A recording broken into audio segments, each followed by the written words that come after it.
Private ఆస్తుల్ని నిషేధిత జాబితాలో చేర్చే అధికారం ప్రభుత్వానికి గానీ అధికారులకు గానీ లేదని, దీనికి సంబంధించి చట్టంలో స్పష్టంగా ఉందని హైకోర్టు తేల్చి చెప్పింది.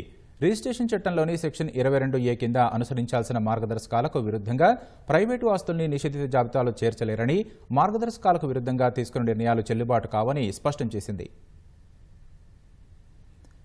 మేడ్చల్ మల్కాజ్గిరి జిల్లా బాచుపల్లిలో 128 ఎకరాలను విక్రయించడానికి గాను ధరణి వెబ్ పోర్టల్లో స్లాట్ బుకింగ్కు అవకాశం లేకుండా నిలిపివేయడాన్ని సవాలు చేస్తూ బాచుపల్లికి చెందిన వెంకట సుబ్బయ్య హైకోర్టులో పిటిషన్ దాఖలు చేశారు. దీనిపై జస్టిస్ సివి భాస్కర్ రెడ్డి విచారణ చేపట్టారు.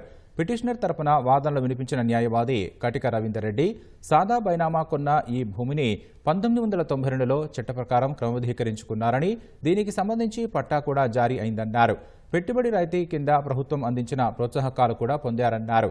ఈ భూమిని విక్రయించడానికి గాను స్లాట్ బుక్ చేసుకోవాలనుకుంటే బ్లాక్ చేశారన్నారు. సర్వే నంబరు 132, 133లో సాదా బైనామా కింద కొనుగోలు చేశాడని జుఫిక్కర్ అలీఖాన్ అనే వ్యక్తి ఇచ్చిన వినతిపత్రం ఆధారంగా ప్రభుత్వ ప్రధాన కార్యదర్శి, భూపరిపాలన ప్రధాన కమిషనర్ రిజిస్ట్రేషన్ కాకుండా ఉత్తర్వులు జారీ చేశారన్నారు. ఎలాంటి నోటీసు ఇవ్వకుండా రిజిస్ట్రేషన్ నిలిపివేయాలని ఆదేశాలు ఇవ్వడం సహజ న్యాయ సూత్రాలకు విరుద్ధమన్నారు.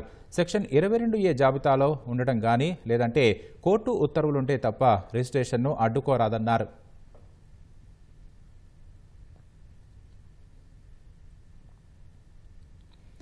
ఇరువైపులా వాదనలు విన్న న్యాయమూర్తి ప్రైవేటు పట్టా భూములను రిజిస్ట్రేషన్ చట్టంలోని సెక్షన్ 22A కింద నిషేధిత జాబితాలో చేర్చే అధికారం ప్రభుత్వానికి అధికారులకు లేదని చట్టం స్పష్టంగా చెబుతోందన్నారు.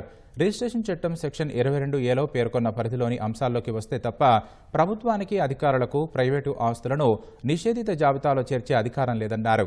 నిషేధిత జాబితాలోని ఆస్తులను రిజిస్ట్రేషన్ చేయరాదన్న మార్గదర్శకాలను రిజిస్ట్రేషన్ అధికారులు అమలు చేయాల్సి ఉందన్నారు. దీనికి విరుద్ధంగా చేపట్టిన ఎలాంటి చర్య అయినా చట్ట విరుద్ధమేనని, అది చెల్లదన్నారు. అందువల్ల పిటిషనర్కు చెందిన పత్రాలను పరిశీలించి నిబంధనల ప్రకారం ఉన్నట్లయితే రిజిస్ట్రేషన్ ప్రక్రియను ఉత్తర్వుల కాపీ అందిన 4 వారాల్లో పూర్తి చేయాలని ఆదేశిస్తూ విచారణను ముగించారు.